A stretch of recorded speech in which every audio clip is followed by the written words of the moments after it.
The studio lights were blazing hot. 90 million people around the world were watching live. Oprah Winfrey sat across from most famous man on earth, holding a question that millions had been asking for years, but no one had dared to ask directly.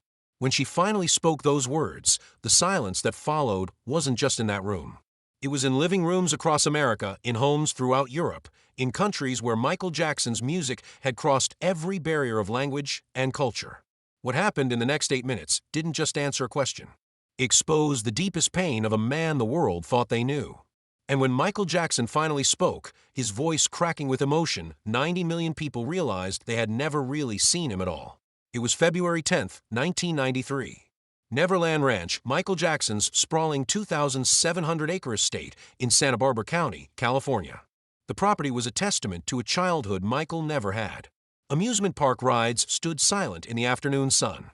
A private zoo housed exotic animals. Gardens stretched as far as the eye could see. But today, this fantasy world was invaded by the harsh reality of television cameras, production crews, and Oprah Winfrey herself, preparing for the most anticipated interview in television history. Michael Jackson hadn't done a solo television interview in 14 years. 14 years of silence while the world speculated about every aspect of his life.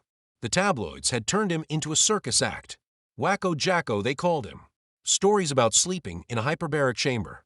Rumors about trying to buy the Elephant Man's bones. Wild speculation about plastic surgeries.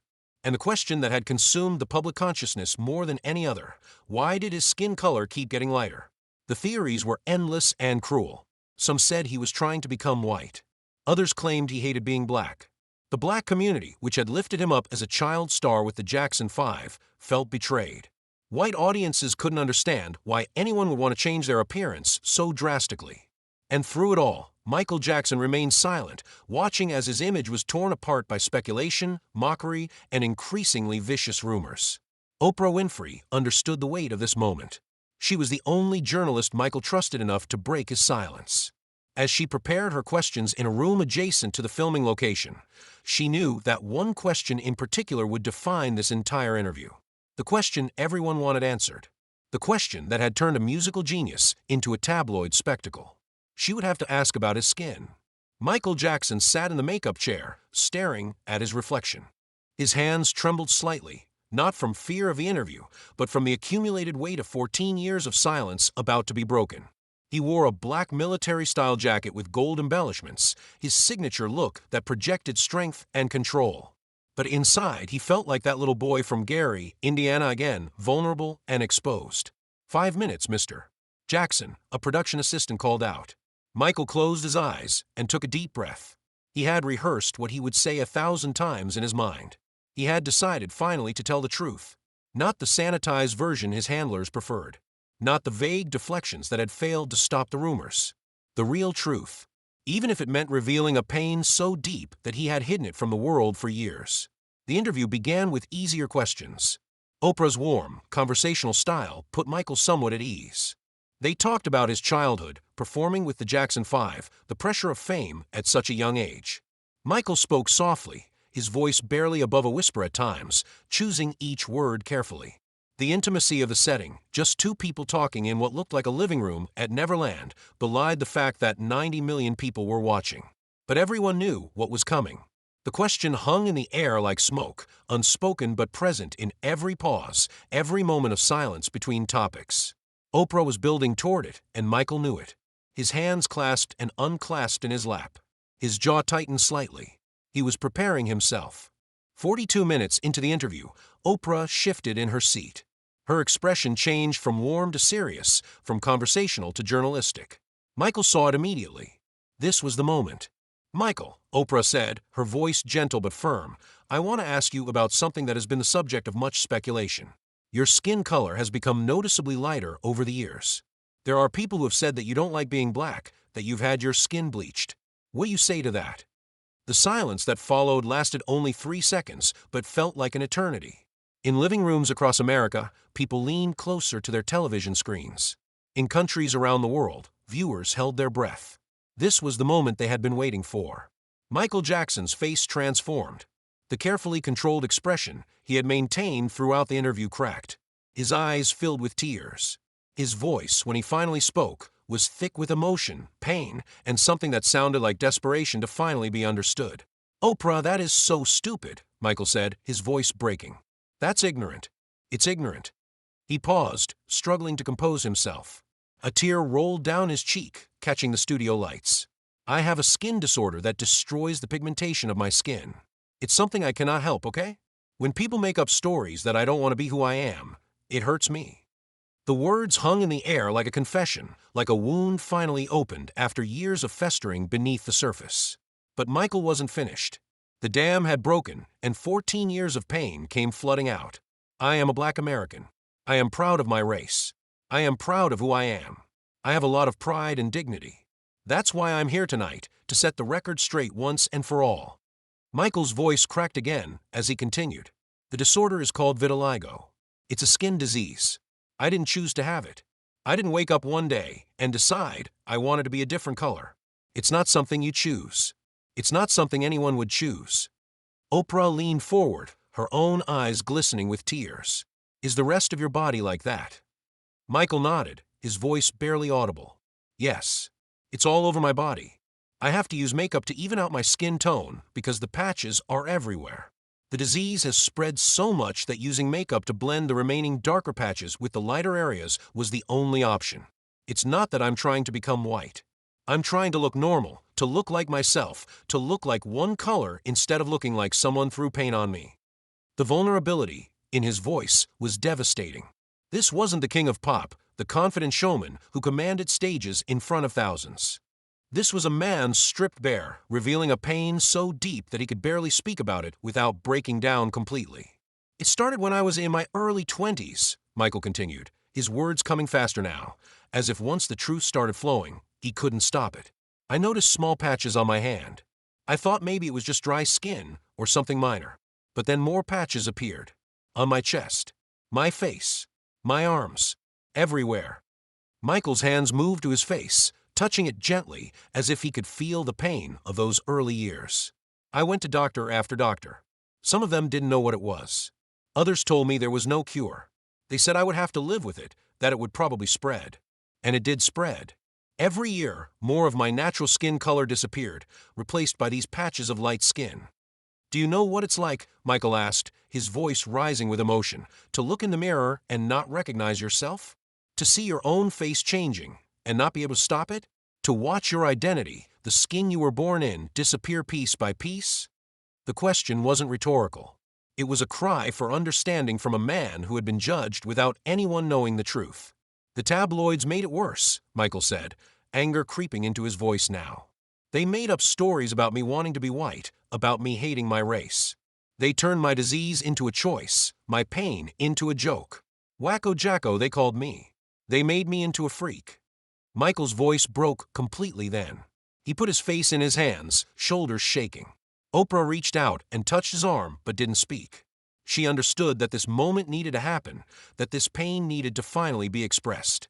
When Michael looked up again, his face was wet with tears, but his eyes burned with an intensity that hadn't been there before.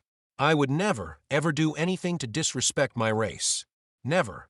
The Jackson 5, we broke barriers. We were the first black group to have that kind of success on mainstream television. We opened doors. And I am so proud of that. I am so proud of where I come from, of my family, of being a Black American." "Then why," Michael continued, his voice gaining strength, "would I throw that away? Why would I want to be something I'm not? The very idea is ridiculous. It's insulting. And it hurts more than people can imagine because I can't defend myself against it without sounding like I'm making excuses." Oprah's voice was gentle when she spoke. "So you're saying you've never had your skin bleached?" "Never," Michael said emphatically. "That's a complete lie. I've never wanted to be white. I've never tried to make myself white. What I've done is try to make myself look even, to cover the patches, to make my skin look like one color instead of looking like I have a disease. Because that's what it is, Oprah. It's a disease." Michael leaned forward, looking directly into the camera, speaking now not just to Oprah, but to the 90 million people watching. "To anyone who's dealing with vitiligo or any condition that changes your appearance, I want you to know you're not alone. I want you to know that there's nothing wrong with you. Society might make you feel like you have to hide, like you have to be ashamed, but you don't.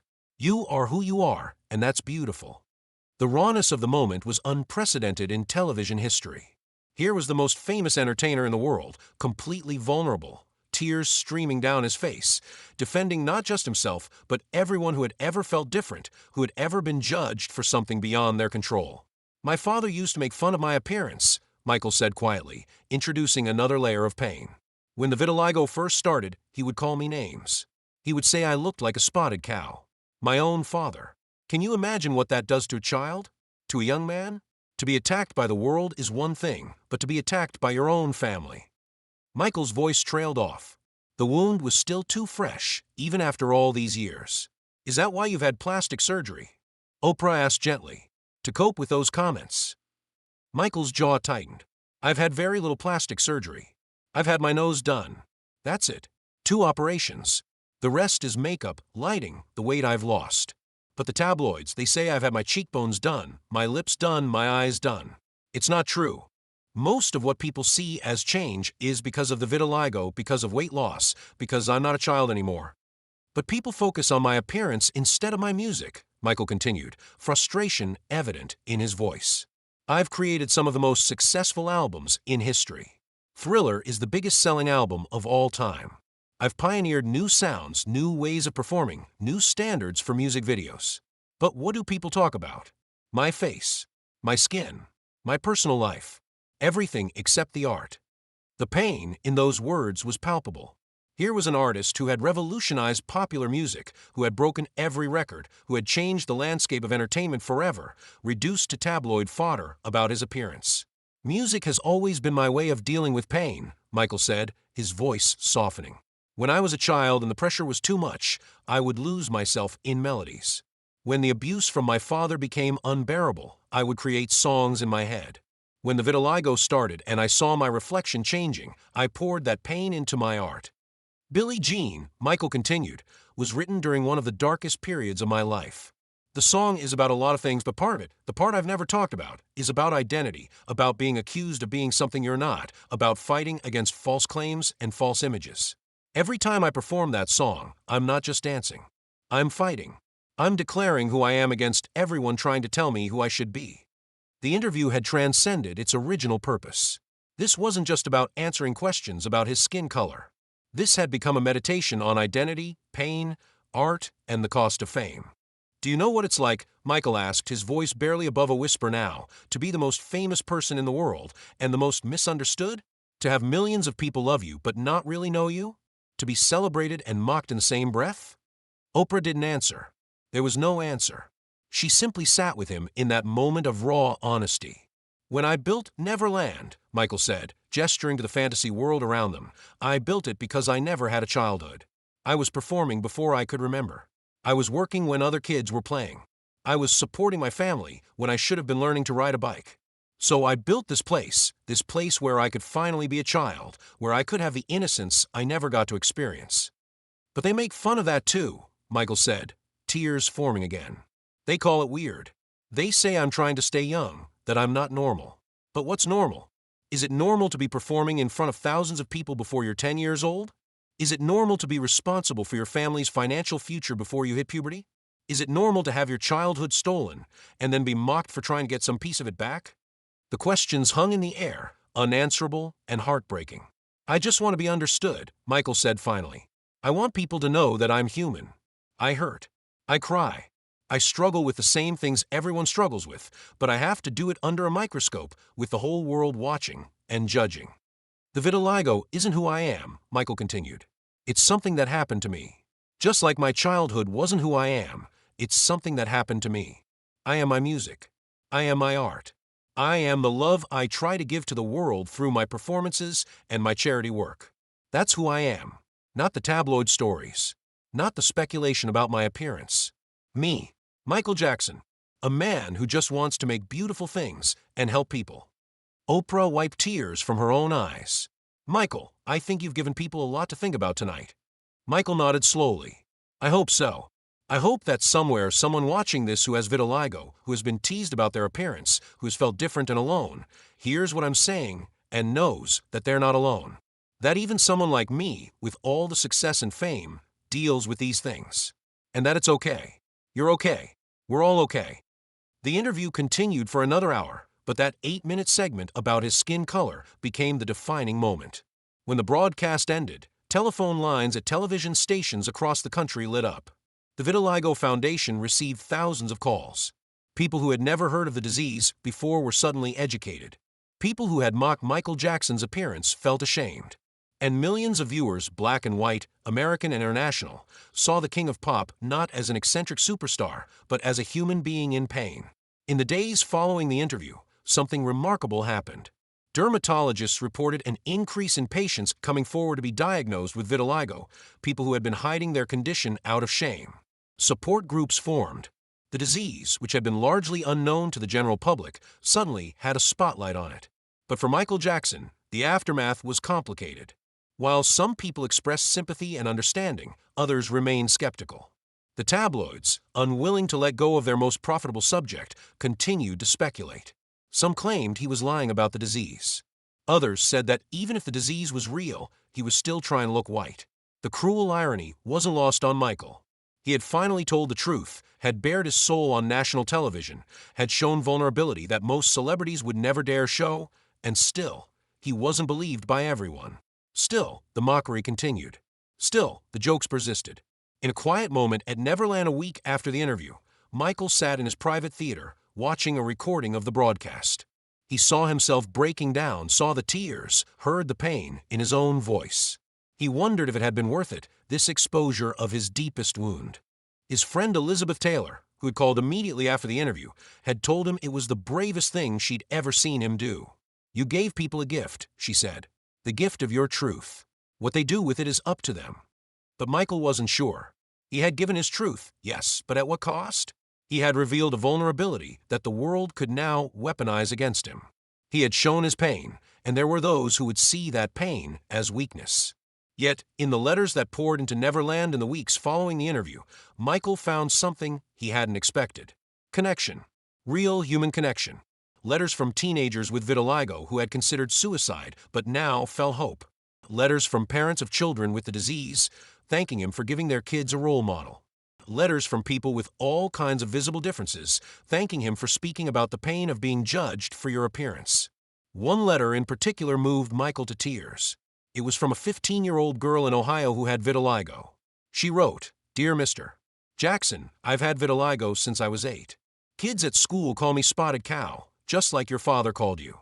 I've tried to hide it with makeup, but it keeps spreading. I was planning to end my life next week because I couldn't take it anymore. Then I saw your interview with Oprah. I saw you cry. I saw you hurt. And I realized that if the greatest entertainer in the world can live with this disease, maybe I can too. You saved my life. Thank you." Michael read that letter over and over again. He called the girl's family, spoke to her on the phone, invited her to Neverland. When she visited, shy and nervous, Michael spent hours with her, talking about coping with the disease, about makeup techniques, about finding strength in pain. "Your difference makes you special," Michael told her. "It makes you unique. The world might not see it that way yet, but one day they will. And until then, you be strong. You be proud. You be you." The girl left Neverland transformed, not because Michael had fixed her condition, but because he had shown her that she wasn't alone, that her pain was valid, and that she could not just survive but thrive despite what others thought. This became Michael's mission in the years following the Oprah interview. He spoke more openly about vitiligo. He supported research into the disease. He met with patients, especially children, who were struggling with the condition. He turned his pain into purpose. But the tabloids never stopped. Even as Michael tried to use his platform to help others with vitiligo, the cruel headlines continued. Every photograph was analyzed, every appearance dissected. The man who had revealed his deepest pain on national television was still reduced to a punchline in late-night monologues. In 1995, 2 years after the Oprah interview, Michael released the album History, Past, Present, and Future Book I. The album's themes of pain, persecution, and resilience directly reflected his experiences following the interview. Songs like Scream, They Don't Care About Us, and Stranger in Moscow gave voice to the isolation and pain of being misunderstood, of being judged, of being reduced to tabloid fodder. In Scream, Michael explained in a rare interview, "I'm expressing the frustration of trying to tell the truth and not being believed. The anger of bearing your soul and having people still mock you. It's primal. Its pain turned into sound. The short film for Scream, featuring Michael and his sister Janet, cost $7 million and became the most expensive music video ever made. But it wasn't about spectacle. It was about escape, about finding a space where judgment couldn't reach, where pain couldn't penetrate. The sterile, futuristic setting of the video was Michael's visualization of emotional numbness, the protective shell he had built around himself after years of public scrutiny. As the years passed, Michael's relationship with his appearance grew even more complicated. The vitiligo continued to spread, eventually affecting nearly his entire body. The makeup became more necessary, more elaborate. But something else happened too. Michael, having lost the battle to keep his original skin color, seemed to lose touch with his appearance altogether. The plastic surgery increased, his face changing in ways that even sympathetic observers found concerning. Friends close to Michael worried that the trauma of the vitiligo, combined with the constant public scrutiny and his father's early abuse about his appearance, had created a dysmorphia that went beyond the disease itself. Michael, who had once been so clear about his identity, seemed to be losing himself in the mirror's reflection. But his music never wavered. Even as his appearance became more controversial, his artistry remained sharp, innovative, and profound. Albums like Blood on the Dance Floor and Invincible showcased an artist still pushing boundaries, still experimenting, still pouring his pain and his hope into every note. When Michael died on June 25, 2009, the autopsy confirmed what he had told Oprah 16 years earlier. His body showed extensive vitiligo, just as he had described. The makeup, the changing appearance, the pain he had expressed, it had all been true. The man who the world had mocked, doubted, and judged had been telling the truth all along. In the outpouring of grief that followed Michael's death, something shifted in the public consciousness. The joke stopped. The mockery ceased. Suddenly, the world wanted to remember Michael Jackson, the artist, the humanitarian, the revolutionary entertainer who had changed music forever. But for many, there was also a deep sense of shame, of regret for how he had been treated, for how his pain had been dismissed, for how his truth had been questioned. The Oprah interview was replayed countless times in the days after Michael's death. Millions of people watched it again, this time with new eyes. They saw not a strange celebrity making excuses, but a human being in profound pain, trying desperately to be understood. They heard not defensive explanations, but the anguished testimony of a man whose body had betrayed him and whose world had refused to believe him. Oprah herself spoke about the interview in the years following Michael's death. That moment when he broke down talking about his skin, she said, that was one of the most real moments I've ever experienced in an interview. You couldn't fake that pain. You couldn't manufacture those tears. That was a human soul cracking open and showing its wounds. And the world, instead of offering compassion, offered mockery. We failed him. Today, the story of Michael Jackson and vitiligo is taught in medical schools as a case study, not just in dermatology, but in medical ethics and patient care. It's used to illustrate the psychological impact of visible diseases, the importance of believing patients, and the damage that public speculation and stigma can cause. The Vitiligo Foundation, which saw its membership explode after the Oprah interview, now gives an annual award in Michael Jackson's name to individuals who have advocated for acceptance and understanding of the disease. Recipients of the award speak of Michael's courage in revealing his condition, of how his honesty saved lives, of how his pain gave others permission to be open about their own struggles. But perhaps the most profound legacy of that 8-minute segment of the Oprah interview is simpler and more human. In living rooms around the world, parents who saw the interview now talk to their children differently about people who look different. Teachers use Michael's story to teach empathy. Doctors take more time to listen to patients who come in with concerns about their appearance. One dermatologist, who was a medical student when the Oprah interview aired, spoke about its impact on her career. Before that interview, vitiligo was just another condition in a textbook.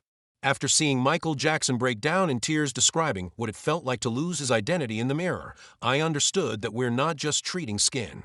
We're treating human beings with fears, with pain, with identity struggles. That interview changed how I practice medicine.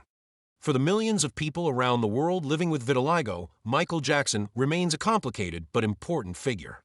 Some criticize him for using makeup to cover the patches, arguing that he should have embraced his natural appearance. Others defend his choice, understanding the pressure he faced as a public figure and the trauma of having your appearance scrutinized every moment of every day.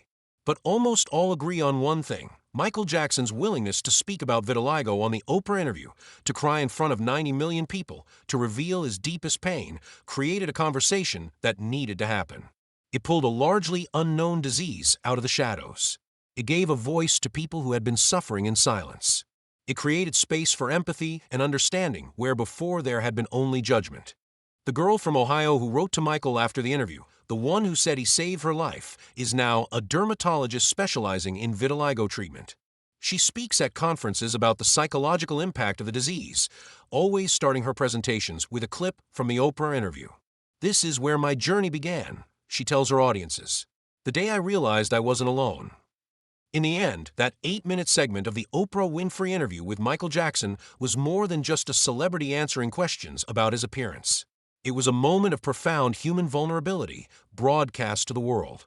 It was pain acknowledged, truth spoken, dignity asserted in the face of relentless mockery. It was the king of pop, stripped of his crown, revealing himself to be simply a man who hurt, who struggled, who wanted desperately to be understood and accepted for who he really was. And it left 90 million people in tears, not because they felt sorry for Michael Jackson, but because they finally saw him. Really saw him. Not the tabloid caricature. Not the eccentric superstar. But Michael Joseph Jackson. A Black American. A vitiligo patient. An artist. A human being. A man who, for 8 minutes on a February night in 1993, asked the world to look beyond his skin and see his soul. And in doing so, changed the lives of millions who needed someone to finally speak their truth, to validate their pain, to show them that they were not alone in their struggle to be seen for who they really were, not what they looked like. That was Michael Jackson's gift to the world that night. Not music, not dance, not entertainment, but truth. Raw, painful, beautiful truth. And it mattered. It still matters. It will always matter.